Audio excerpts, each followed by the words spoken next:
নমস্কার, আপনারা দেখছেন হাই নিউজ। আমি শ্রীপর্ণা রয়েছে আপনাদের সঙ্গে। শুরু করছি আজকে নিউজ টুডে। শুরুতেই দেখে নেব আজকের হেডলাইন্স। রাজ্যের সব দোকানে সাইনবোর্ডে থাকতে হবে বাংলা ভাষা, অন্য ভাষা থাকলেও সমস্যা নেই, তবে বাংলা ভাষা বাধ্যতামূলক। নিয়ম মানা না হলে শাস্তির মুখে পড়তে হবে দোকান মালিকদের। সপ্তাহের প্রথম দিন মেট্রোতে বিপত্তি, নয়াপাড়া মেট্রো স্টেশনে বিদ্যুৎ বিভ্রাট, 40 মিনিট বন্ধ মেট্রো পরিষেবা, ঘণ্টাখানেক পর স্বাভাবিক পরিষেবা। বিরোধীদের নির্বাচন কমিশন অভিযান ঘিরে উত্তাল সাংসদ, প্ল্যাকার্ড হাতে মিছিল বিরোধী সাংসদদের, মিছিলে বাধা পুলিশের। এসআইআর জোরে ভোটার তালিকায় কাটছাঁট, বিহারের নতুন খসড়া ভোটার তালিকা ঘিরে শুরু হয়েছে তীব্র বিতর্ক। বিহারের উপমুখ্যমন্ত্রীর 2টি ভোটার কার্ড, 2 কেন্দ্রের ভোটার তালিকায় রয়েছে তার নাম। অভিযোগের ভিত্তিতে বিজয় কুমার সিনহাকে নোটিশ কমিশনের। 1908 সালের 11ই আগস্ট শহীদ হয়েছেন বাংলার বিপ্লবী ক্ষুদিরাম বসু। স্বাধীনতার জন্য জীবন উৎসর্গ করা ক্ষুদিরামের স্মৃতিতেই সোমবার এক্স হ্যান্ডেলে শ্রদ্ধা জানালেন মুখ্যমন্ত্রী মমতা বন্দ্যোপাধ্যায়। পাশাপাশি তিনি লিখেছেন, হিন্দি সিনেমায় ক্ষুদিরাম বসুকে ক্ষুদিরাম সিং বলা হয়েছে। স্বাধীনতার জন্য যারা জীবন দিয়েছেন তাদের অপমান করা হচ্ছে কেন?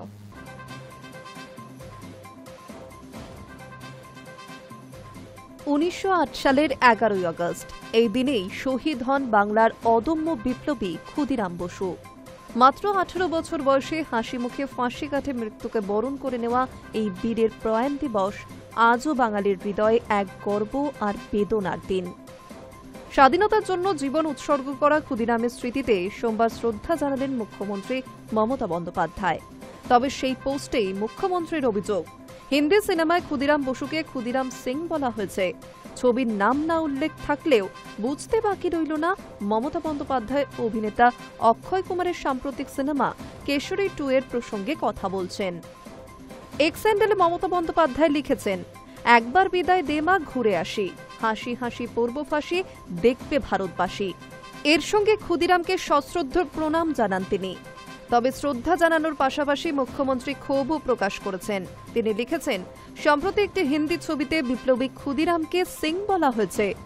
স্বাধীনতার জন্য যারা জীবন দিয়েছেন তাদের অপমান করা হচ্ছে কেন? পথিকৃৎ অমর বিপ্লবী ক্ষুদিরামকে ধরেও টানাটানি করবে ভাষা সন্ত্রাসীরা? আমাদের মেদিনীপুরের অদম্য কিশোরকে দেখানো হয়েছে পাঞ্জাবের ছেলে হিসেবে। অসহ্য। ক্ষুদিরাম বসুর স্মৃতি বিজড়িত মেদিনীপুর জেলায় উন্নয়নের কিছু খতিয়ানও তুলে ধরেছেন তিনি। মুখ্যমন্ত্রী জানিয়েছেন, ক্ষুদিরাম বসুর জন্মস্মৃতি বিজড়িত মহাবনী ও সংলগ্ন অঞ্চলের আরও বেশি উন্নয়নের জন্য মহাবনী ডেভেলপমেন্ট অথরিটি করেছি। প্রসঙ্গত, অক্ষয় কুমার অভিনীত কেশরী 2 সিনেমা মুক্তির পরই বিতর্কে জড়িয়ে পড়ে। এই ছবি তৈরি হয়েছিল জালিয়ানওয়ালাবাগ হত্যাকাণ্ডকে কেন্দ্র করে। তথ্যগত একাধিক ভুলকে আমজনতা মাফ করলেও বাংলার ক্ষুদিরাম বসু ও বারীন্দ্র কুমার ঘোষের অবাঙালিকরণ চোখে পড়তেই ফুঁসে উঠেছিল আমজনতা। ছবিতে বিপ্লবী ক্ষুদিরাম বসুর নাম বদলে হয়ে যায় ক্ষুদিরাম সিং। এখানেই শেষ নয়, বিপ্লবী বারীন্দ্র কুমার ঘোষের নাম পদবি বদলে গিয়ে হয়েছে বীরেন্দ্র কুমার। এই তথ্য সামনে আসতে একাধিক এফআইআর দায়ের করা হয়। বাঙালিদের অপমানের জন্য পথে নেমেছিল বাংলা পক্ষ। এবার ক্ষুদিরামের প্রয়াণ দিবসে সরব হলেন মুখ্যমন্ত্রীও। Hi News network.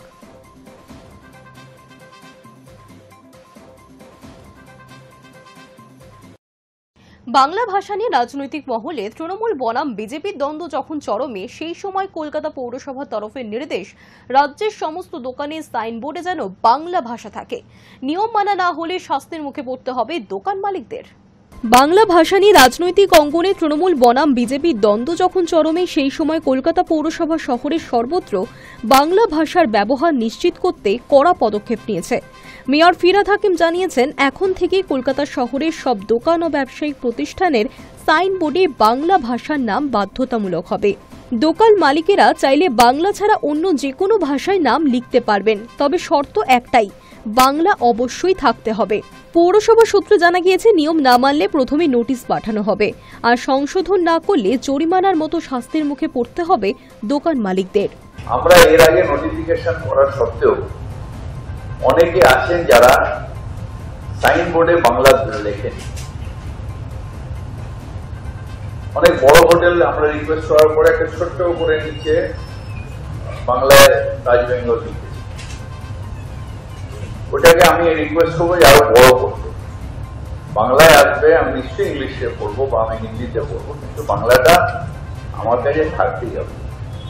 আর যে সাইনবোর্ড বাংলায় থাকবে না সেই সাইনবোর্ড আমরা নামিয়ে দেব না। সাইনবোর্ডে আপনাকে বাংলা রাখতে হবে, অন্য যে কোনো ভাষা রাখুন, আমাদের কোনো আপত্তি, কিন্তু কলকাতা শহরের সাইনবোর্ডে বাংলা ভাষা লিখতেই হবে, নাহলে সেই সাইনবোর্ড আমরা নামিয়ে। সম্প্রতি পৌরসভা সদর দপ্তরের কাছাকাছি একটি দোকানে কেবল ইংরেজি এবং অসমিয়া ভাষায় লেখা সাইনবোর্ড দেখে কর্তৃপক্ষ নোটিশ পাঠায়। কয়েকদিনের মধ্যেই অসমিয়া ভাষা সরিয়ে ইংরেজির সঙ্গে বাংলা যুক্ত করে নতুন সাইনবোর্ড লাগানো হয়। পৌরসভার মতে এটি অন্যদের জন্য এক দৃষ্টান্ত, যদিও এখনও কোনো পূর্ণাঙ্গ লিখিত নির্দেশিকা জারি হয়নি। পৌরসভার সরকারি নথি, ট্রেড লাইসেন্স এবং কর বিলের মাধ্যমে নির্দেশ স্পষ্ট করে দেওয়া হয়েছে। নথিতে বলা হয়েছে, কলকাতা পৌরসভা এলাকায় অবস্থিত সব দোকান ও ব্যবসায়িক প্রতিষ্ঠানের সাইনবোর্ডে বাংলা ভাষা ব্যবহার বাধ্যতামূলক। অন্য ভাষা থাকলেও বাংলা আলাদা করে লিখতে হবে। রাজনৈতিক মহল মনে করছে, ভাষা সংস্কৃতি রক্ষায় এই উদ্যোগ তৃণমূলের কৌশল, যা বিজেপির বিরুদ্ধে বাংলা অপমানের অভিযোগকে আরও জোরদার করবে। অন্যদিকে পৌরসভা প্রশাসনিকভাবে বাংলার মর্যাদা রক্ষা নিশ্চিত করছে। নগর পরিকল্পনাবিদদের মতে উৎসবের আগে এই পদক্ষেপ শহরের চেহারায় বড় পরিবর্তন আনবে। ইতিমধ্যে বড় ভিত্তিকভাবে নির্দেশ জানানো হয়েছে এবং বেনিয়ম ধরা পড়লে কঠোর ব্যবস্থা নেওয়ার নির্দেশও দেওয়া হয়েছে। উল্লেখযোগ্যভাবে গত মাসে পৌরসভার অধিবেশনে চেয়ারপারসন মালা রায় নির্দেশ দিয়েছিলেন অধিবেশন সংক্রান্ত সব কাজ বাংলায় করার জন্য। Hi News Network. অপেক্ষার অবসান। শিয়ালদা থেকে রানাঘাট রুটে চালু হয়ে গেল প্রথম এসি লোকাল। স্বাভাবিকভাবেই তা দেখতে উপচে পড়া ভিড় প্রথম দিনেই।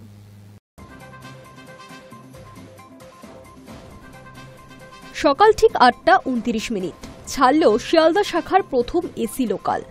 এতদিন পর্যন্ত এই শাখায় লোকাল ট্রেনের ছবি বলতে ছিল বাদুড় ঝোলা ভিড়, যাত্রীদের গলদঘর্ম অবস্থা। তবে সোমবারের এই ছবি একেবারেই অন্যরকম। সাদা নীল ট্রেন দেখে বোঝবার উপায় নেই এটা লোকাল ট্রেন। যাত্রীরা উঠলেই বন্ধ হয়ে যাচ্ছে দরজা। লোকাল ট্রেনের নিত্যযাত্রীদের কাছে এই ছবি একেবারে অন্যরকম। তাই সকালে এই ট্রেনকে ঘিরে উৎসাহ ছিল চোখে পড়ার মতো। সকাল 8:29 নদিয়া রানাঘাট স্টেশন থেকে যাত্রাপথ শুরু হলো এসি লোকাল ট্রেনের। প্রথম দিনে যাত্রাপথে যাত্রীদের মধ্যে উৎসাহ ও উন্মাদনা ছিল যথেষ্ট। যাত্রী স্বাচ্ছন্দ্যের কথা মাথায় রেখেই পূর্ব রেল এই সিদ্ধান্ত নিয়েছে। লোকাল ট্রেনে প্রবল ভিড়ে গরমের মধ্যে হাঁসফাঁস করতে করতে যাতায়াত করতে হতো সাধারণ মানুষকে। লোকাল ট্রেন এসি হওয়ায় যাতায়াতের ক্ষেত্রে সময় যেমন কম লাগবে, তেমনি গরমেও স্বস্তি মিলবে যাত্রীদের। তাই রেলের এই সিদ্ধান্তে খুশি যাত্রীরা। নিত্যযাত্রী থেকে সাধারণ মানুষ আরামদায়কভাবে যেতে পারবেন তাদের গন্তব্যস্থলে। সকাল থেকেই দেখা গেল স্টেশনে এসি লোকাল ট্রেনের সঙ্গে সেলফি তোলার হিড়িক। সোশ্যাল মিডিয়াও ভরে যাচ্ছে এসি লোকালের ছবিতে। যাত্রীদের দাবি আরও বাড়ানো হোক এসি লোকালের ট্রেনের সংখ্যা। আগামী দিনে শান্তিপুর হয়ে নবদ্বীপ পর্যন্ত এই ট্রেন চালানোর পরিকল্পনা রয়েছে রেলের। রানাঘাট স্টেশন থেকে শিয়ালদা পর্যন্ত ট্রেনের ভাড়া 120 টাকা হলেও যাত্রীরা বলছেন এই ভাড়া নিয়ে কোনো অসুবিধাই নেই তাদের। অস্বস্তিকর গরমের মধ্যে প্রথম দিনের লোকাল এসি ট্রেনের যাত্রা যেন এক নতুন দিগন্ত খুলে দিল। Hi News Network. সপ্তাহের প্রথম দিনে মেট্রোতে বিপত্তি। নোয়াপাড়া মেট্রো স্টেশনে হঠাৎই বিদ্যুৎ বিভ্রাটের জেরে দীর্ঘ 40 মিনিট বন্ধ দক্ষিণেশ্বর এবং দমদম থেকে মেট্রো পরিষেবা। ঘণ্টাখানেক পর স্বাভাবিক হয় পরিষেবা, আর যার জেরে সকালে অফিসগামী যাত্রীদের ভোগান্তি চরমে পৌঁছয়। সপ্তাহের প্রথম দিনেই শুরু থেকেই মেট্রোতে বিভ্রাট, যার জেরে সকাল থেকে কাজে বেরিয়ে চূড়ান্ত ভোগান্তির মুখে পড়তে হলো যাত্রীদের। দক্ষিণেশ্বর এবং দমদম থেকে দিনের প্রথম মেট্রোই চালু হলো প্রায় 1 ঘন্টা পর। কলকাতা মেট্রো সূত্রে জানা যাচ্ছে, নোয়াপাড়া কাশশেটে 3rd লাইনে বিদ্যুৎ সরবরাহ ঠিকমতো না হওয়ায় এই সমস্যা দেখা দিয়েছে। ঘণ্টাখানেক পর তা স্বাভাবিক হলে মেট্রো চলাচল শুরু হয়। দক্ষিণেশ্বর থেকে দিনের প্রথম পরিষেবা চালু হওয়ার কথা সকাল 7টায়, তার বদলে সকাল 7:54 মেট্রোটি রওনা হয়। দমদম থেকেও দিনের প্রথম মেট্রো চালু হয়েছে অনেক পরে, যদিও আপলাইনে অর্থাৎ শহীদ ক্ষুদিরাম থেকে দক্ষিণেশ্বর রুটে মেট্রো পরিষেবা স্বাভাবিক। কলকাতা মেট্রো রেল সূত্রে জানা গিয়েছে, সোমবার সকাল থেকে নোয়াপাড়া কাশশেডে 3rd লাইনে দীর্ঘ সময় ধরে বিদ্যুৎ সরবরাহ গন্ডগোল হচ্ছিল। আর সেই কারণেই সেখান থেকে দিনে প্রথম মেট্রো সময় মতো ছাড়া যায়নি। পরিষেবা দ্রুত স্বাভাবিক করতে মেট্রো আধিকারিকেরা যুদ্ধকালীন তৎপরতায় কাজ করেন। এরপর সকাল 7:54 নাগাদ দক্ষিণেশ্বর থেকে প্রথম মেট্রোটি চলে, যা সকাল 7টায় চালু হওয়ার কথা। মেট্রো চালুর পরও অবশ্য পরিষেবা খুব একটা মসৃণ ছিল না। বিভিন্ন স্টেশনে অতিরিক্ত সময় মেট্রো দাঁড়িয়েছিল। তবে মেট্রো কর্তৃপক্ষের দাবি, সকাল 8টা থেকে পরিষেবা একেবারেই স্বাভাবিক হয়ে গিয়েছে, কিন্তু যাত্রীদের অভিজ্ঞতা তা বলছে না। সপ্তাহের প্রথম দিন সকালে কাজে বেরিয়ে মেট্রো না পেয়ে চূড়ান্ত দুর্ভোগের মুখে পড়তে হয়েছে যাত্রীদের। তার উপর পরিষেবা ব্যাহত সংক্রান্ত কোনো ঘোষণা না থাকায় সংশয় পড়তে হয় তাদের। মেট্রো চালুর পরও ভিড়ের চাপে সমস্যা হয় যাত্রীদের। যদিও ডাউন লাইনে এই সমস্যা হলেও আপ লাইনে অর্থাৎ শহীদ ক্ষুদিরাম থেকে দক্ষিণেশ্বর পর্যন্ত মেট্রো পরিষেবা স্বাভাবিকই ছিল। Hi News Network. অবশেষে বন দপ্তরের পাতা খাঁচায় ধরা পড়ল চিতাবাঘ। বন দপ্তরের পাতা ফাঁদে নিজেই ঢুকে পড়ল চিতাবাঘ। হাঁফ ছেড়ে বাঁচলেন চা বাগানের বাসিন্দারা। দীর্ঘ 1.5 মাসের আতঙ্কের অবসান। অবশেষে বন দপ্তরের পাতা খাঁচায় ধরা পড়ল ভান্ডিগুড়ি চা বাগানে ঘোরাফেরা করা সেই চিতাবাঘ। রবিবার ভোররাতে বন দপ্তরের পাতা ফাঁদে নিজেই ঢুকে পড়ে চিতাবাঘটি। স্বভাবতই চা বাগানের শ্রমিকদের স্বস্তির নিঃশ্বাস, কারণ তারা এতদিন চিতাবাঘের ভয়ে কাজ বন্ধ করে কার্যত ঘরবন্দি হয়ে পড়েছিলেন। স্থানীয় সূত্রে জানা গিয়েছে, জলপাইগুড়ির ভান্ডিগুড়ি চা বাগানে প্রায় 1.5 মাস ধরে চিতাবাঘের উপস্থিতি টের পাচ্ছিলেন শ্রমিকেরা।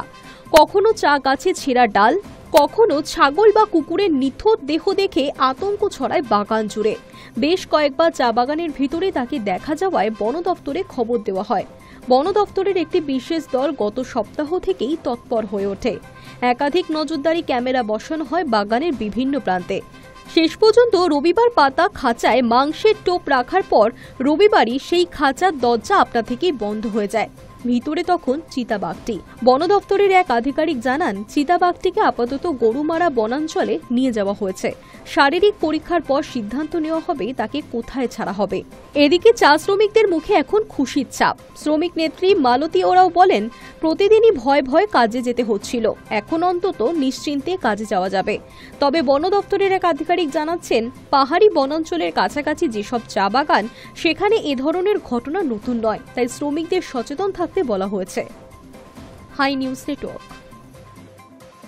সময় এখন একটা বিরতির, ফিরে আসছি বিরতির পর।